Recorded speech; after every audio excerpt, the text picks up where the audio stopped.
மகன், சாமானிய நாயகன், தமிழக தாய மீட்க உறுதி கொண்ட ஒரு மகன். அடித்தட்ட பார்த்தவன், அரியணையும் பார்த்தவன், புரட்சி தலைவி வழி புலியனவே நடந்தவன்.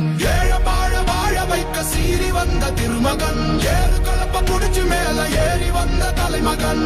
ஏழ வாழ வாழ வைக்க சீறி வந்த திருமகன், ஏறு கலப்ப புடிச்சு மேல ஏறி வந்த தலைமகன்.